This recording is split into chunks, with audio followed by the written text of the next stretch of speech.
Hi, my name is Ella and I'm a member of the Blockchain Presence project. In the next two videos, I'm going to explain two concepts of how tokenization of shares could be done, with focus on the wrapped and unwrapped equity token method. But before we start, I would like to remind you that an ICO, or to be more specific in our case, an equity token offering involves a lot of different steps and processes. Just for a short reminder and that we're all on the same page, here you can see the most important processes of an ICO. We have the capital increase process, the tokenization process, and the last one I called it the ICO in general. And in green, you can see the most important milestones. As I mentioned before, I'm only going to talk about the tokenization process in this video. I'm going to lead you through two concepts of how shares can be tokenized.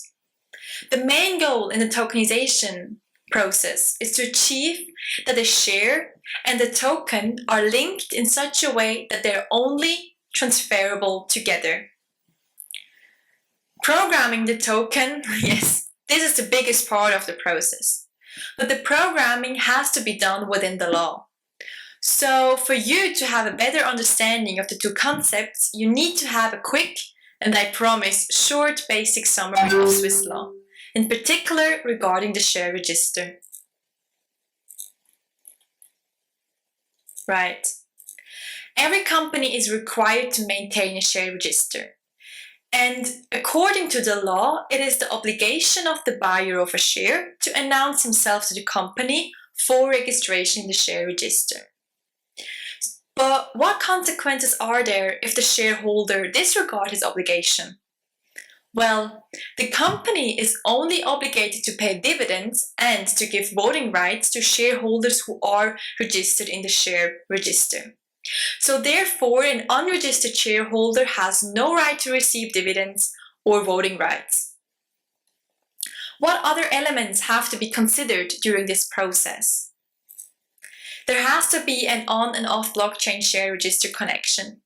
In addition, the technical requirements of the blockchain have to be clarified, and topics like dividends on blockchain have to be explored further. But the most important feature of the tokenization is that the token and the corresponding share must be linked in such a way that they're only transferable together. I know, I already have mentioned this before, but this is really important.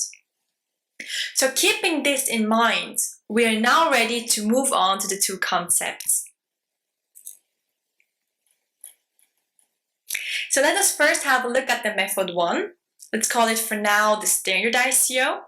And afterwards we'll have a look at the method 2, the wrapped token method, developed by the founder of C-Layer in collaboration with Crescofin.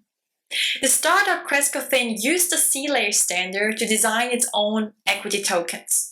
And they already launched their equity tokens in November 2020.